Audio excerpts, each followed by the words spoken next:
Alright folks, welcome back to part, what is this, part 13 of the Pokemon Yellow No Pokecenter No Pokemart run-through.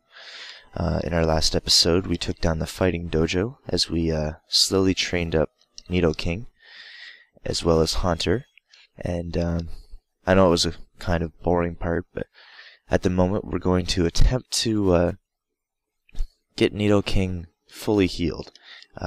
There is a full heal in this building, and it's the only one we can pick up in the entire game. So, as we try to do that, it's a good thing we do have Haunter, otherwise we'd probably be in trouble. So, one of the things in this building that some people probably don't know is that there's an elixir right here.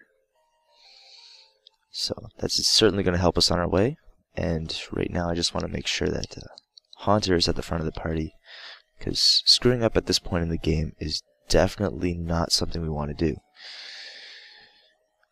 So, this is the guard we have to fight. He only has one Arbok. We beat him, we get our full heal. So, I think Haunter has the capacity to take him on, and if not, I think Nidoking should be able to back him up. So in comes Arbok. And I think with one Psychic, maybe two, we should be able to take him out with ease. As far as I know, Arbok's special isn't that great, so... And he opts for Poison Sting, which will do minimal damage to us, and... we'll finish him off with Nightshade. So that takes care of Arbok, gets us the card key, and gets us access to a full heal, which, we desperately need with Nidoking. Cannot afford to have him paralyzed at all. He is desperately needed in the latter parts of this run for outspeeding things and getting the KO before taking damage. Otherwise, we're in serious trouble.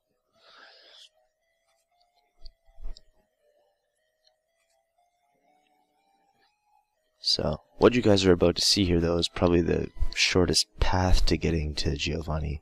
But before that, I just want to make sure that I pick up the full heal, and we'll be on our way.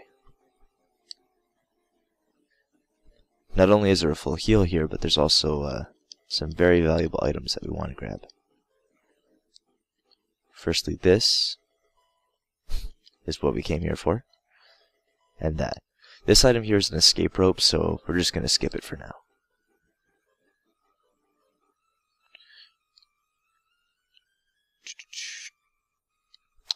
So, how are y'all doing today, folks? Hopefully, your day's going alright.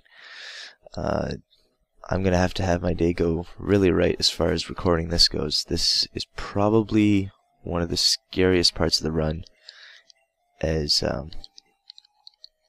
don't know. If I don't KO the, rival's Pokemon in time, I'm in serious trouble. Even this upcoming fight is a little iffy, as this guy we're about to fight has, I think, a Drowsy that definitely poses a threat. So I think before we fight him, actually, I'm going to go attempt to find the TM for Earthquake. So just bear with me, folks.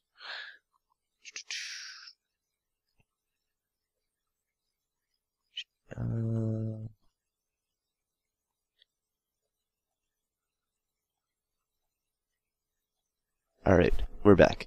And, yes, Haunter is also going to be very important for getting this Earthquake TM as well. So, now we can head back. We have to head all the way up to floor 10.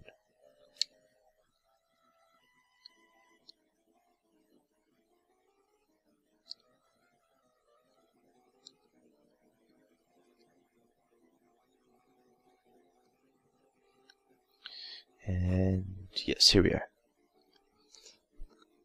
So we're going to get a necessary fight here, but it gives us access to 3 very important items that will be used throughout this run. And this is the reason Haunter is so valuable. Like,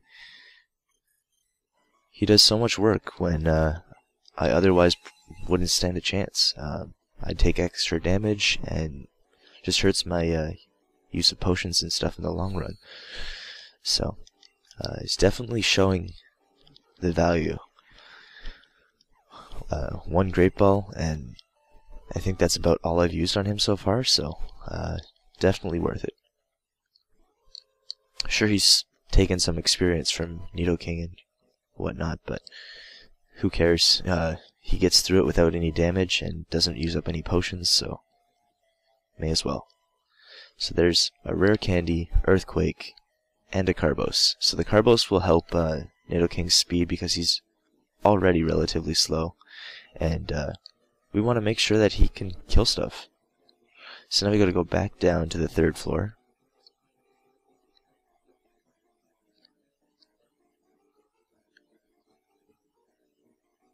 So 5, 4, 3. Okay, so here's where we want to be. And I think before we do anything, I want to switch Welker back in.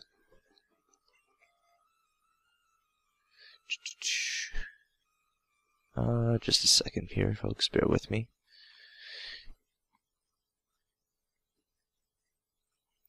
Yeah, we want to switch Welker back in.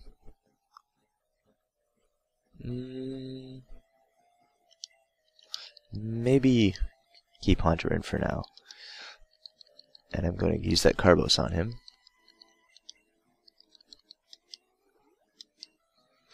As well as... I don't know, what's King at? He's got 1 Thrash remaining, and I'm pretty sure that's not going to cut it. I think I'm going to replace it with Earthquake. It's got Stab. It's a heck of a lot more powerful, and although Thrash has been useful for us throughout this run, we got to teach him Earthquake at some point, so...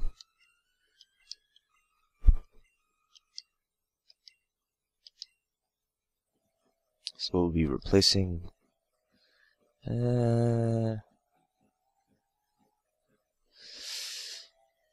yeah, I guess we'll go with Thrash.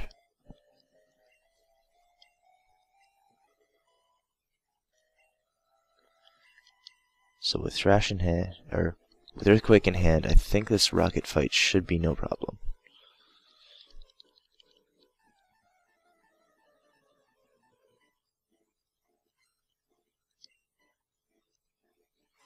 So first up is Raticate, and that's one of the reasons I start off with Haunter, is simply because Raticate can't touch it.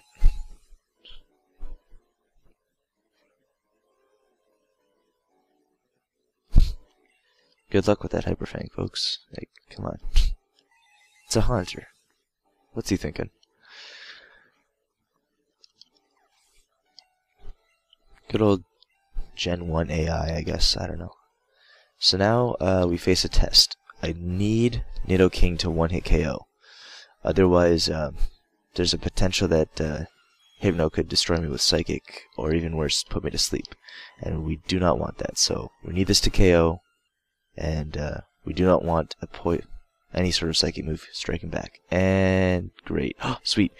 We just dodged a Hypnosis there. That was huge because getting slept in this game. Oh, crit Poison Sting, very very valuable. But yeah, getting slept in this particular run through is not okay. You get slept. There's 1 Awakening which we already picked up. Since I already used the full heal, I have no other way to heal sleep other than just flat out dying, or maybe going into a wild fight and, I don't know, doing something that way. But other than that, no way out. So, we have to be very careful of that, folks. From here, if Earthquake failed to kill Hypno at like 1 HP, it's definitely going to kill Raticate though, so... Gladly take that, and we'll move on to quite possibly the toughest fight in this game. If I screw this up, it basically can spell game over. We do get some leeway in the fact that I did pick up that revive, but I don't know. It's gonna come very close. So I'm just gonna pause the music here for just a second. And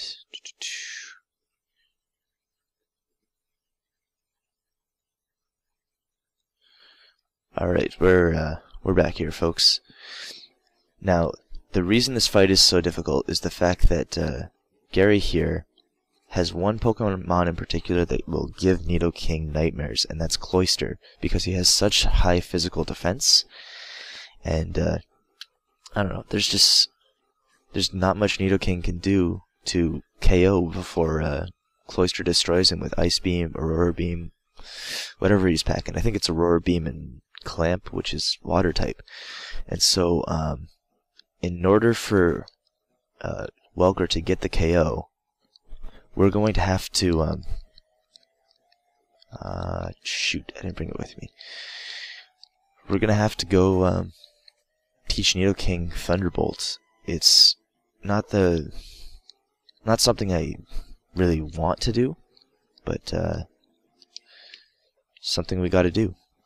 It's I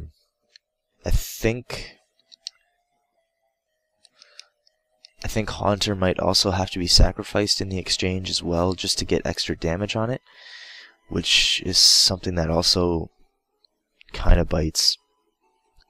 But in the long run, if it means we survive this fight, I guess it's worth it.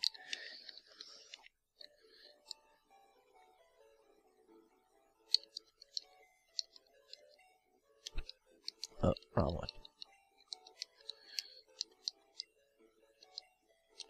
In the meantime, I guess I can get rid of some of my extra stuff that's been hanging around. There are a ton of good items that I want to pick up at Silph Co here, so I guess I'll get rid of any of the extra crap. Don't need the Silph Scope anymore. I will need the Pokeflute later, so I may as well hang on to that. I guess I could use that HP up too. So, make use of that. Almost used it on Haunter there. It's something definitely didn't want to have to waste it.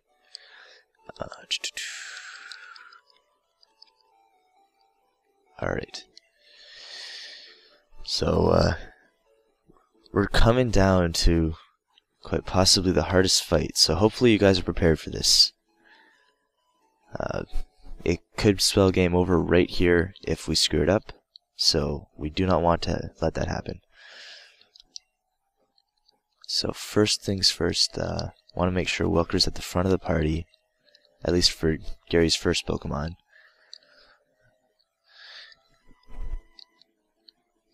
And secondly,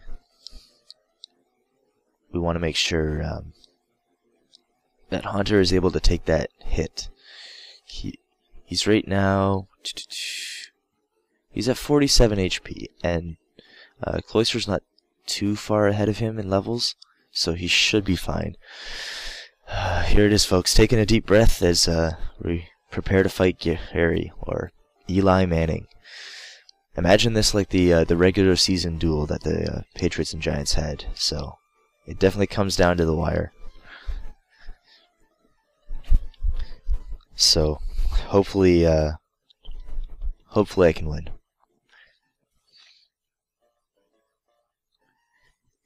The Sand Slash isn't too much of an issue, I imagine. Bubble Beam should be able to one-hit KO, hopefully. No, it doesn't. Okay, so I do take a Slash, which kinda hurts, but in the long run of things, it's necessary to get through here.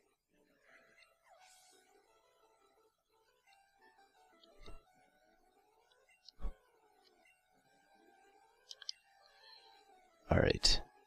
I may end up having to use a max revive here. I'm not sure how it's going to work out. But you have to see, folks. And aw crap.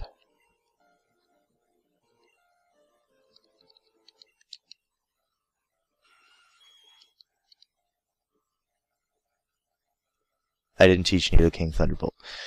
Alright, so, this is gonna be dicey, folks. Not gonna lie, this is gonna be dicey. I think I'm gonna throw a Confuse Ray on there just in case. Hope I can get some sort of luck hex. Clamp misses, that's just as good. And now we're gonna try and weaken this Cloister as much as possible, because not putting Thunderbolt on there certainly hurts me. If I can survive this Aurora Beam, sweet. And hopefully this Psychic puts Cloister in range of the KO. Otherwise, I'm going to be in trouble. I don't think he's confused anymore. Maybe we can get some paralysis with Lick. Who knows? No, no dice. So Hunter goes down, unfortunately. And in comes in Nidoking, who needs to KO with Earthquake from this range. It should, but the Pokemon I'm most scared about it right now also is Gary's second to last guy, who does have the potential to outspeed me and KO me, in which case we will have to use the Max Revive, but we'll get to that as we come to it. Using Max Revives this early in the run is definitely not something I want to, as I do want to save them for the later part.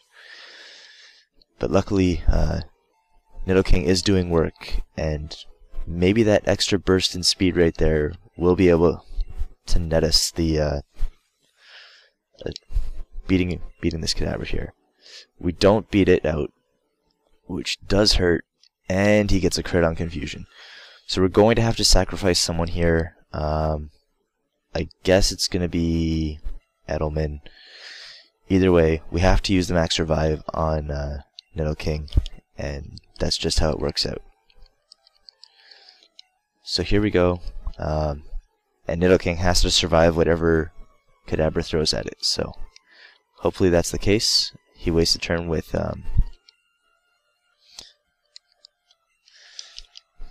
recovering there, I guess, but needless to say, we're going to sack Squirtle. I'm not going to bring in Nidoking to take unnecessary damage.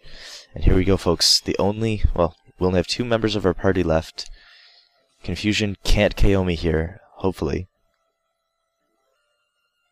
Okay, so it does hurt me a lot, but doesn't crit either. And we get through Kadabra, one of the toughest foes on Gary's team, just because he's so incredibly fast. And all Gary has left is this Flareon, who is easily in KO range of Earthquake, and we get through this fight no problem. So that's definitely a huge weight off the shoulders in this run. Definitely a big step here. So I'm not going to say the rest of the run will be easy, because it's certainly not from here. But that's one of the biggest fights in this game, and I am so glad we got through it. Definitely didn't get through it without cost, but that's how it plays out, folks. And now from here, we have to go on and fight the big tough boss guy that we can't seem to get away from. I am going to pick up the free Lapras here, though, as we do need that extra fodder now, because we lost Squirtle and because Haunter's down, so I don't know. I guess Lapras will be Branch. Dion Branch. He's done pretty well this season. He's got a couple touchdowns, and it's great to have him back. Losing him a couple years ago was... I wasn't a big fan of the move, but I'm definitely for the fact that they picked him back up, so... he's definitely got the chemistry with Brady, and that's something that is certainly really valuable. Now here, I do not want to get glared, and Earthquake should be able to take care of Arbok. I'm not sure about Weezing, but Weezing doesn't really pose as much of a threat.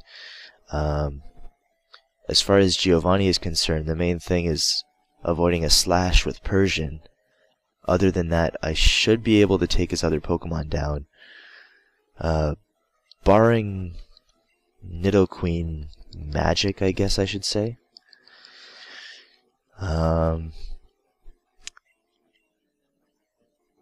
I don't know. I think we can take care of him. I want to say we can. And what the heck? We beat our rival. Let's go see what we can do here.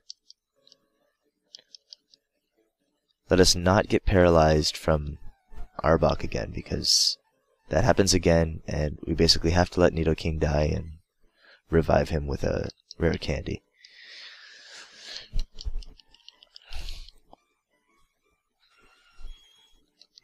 So here we go, Earthquake.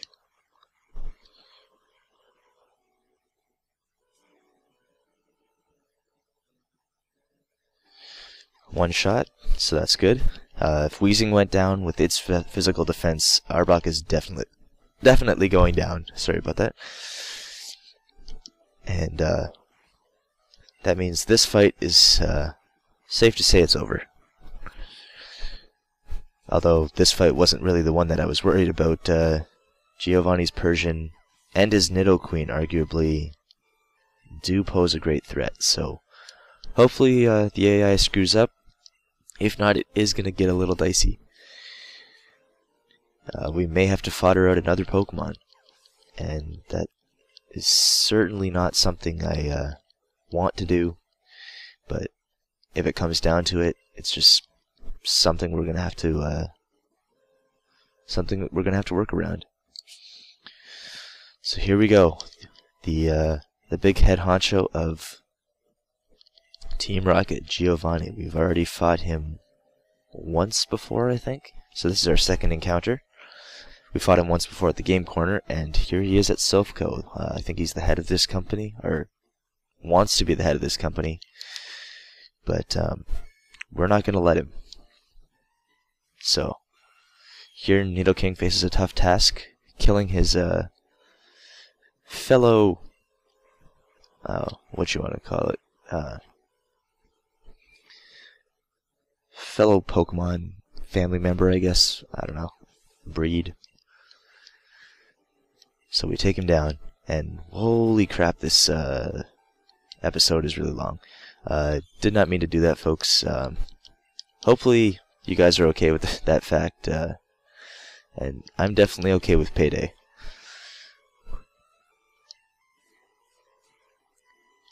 Now, if Persian uses Slash, I will have to fodder out Charmander, but he doesn't, which means we should be okay. So, let's go with Bubble Beam. And we do KO Rhyhorn. And now we come to a big test here. Nidoking needs to survive. If he does not survive, it's going to be dicey, folks. And if he flat out KOs Nidoqueen, that'd be great too, but I'm not depending on that. I'm assuming it's going to survive, and it does. And Nidoking is stupid and uses Tail Whip. Thank goodness. If he used Earthquake there, which I think he does pack, we would be in some serious trouble. So there you go, folks. Huge weight lifted off his shoulders. Hopefully I didn't destroy your ears there. But oh man, that was a doozy. Getting past that fight and Gary, definitely something I'm very appreciative of in this run. So we'll pick up the Master Ball, which will come in very handy in this run. Gives me access to anything I want, and I don't take damage on it, and I don't take damage to my guys. So I think that's going to end it off for this episode. Sorry again for the super long episode. It's just two big fights that I really wanted to get out of the way. So I think that's it for now, folks. Hopefully you guys really enjoyed this episode. We're going to save it here, and I'll see you guys next time. Alright, see you guys. Peace.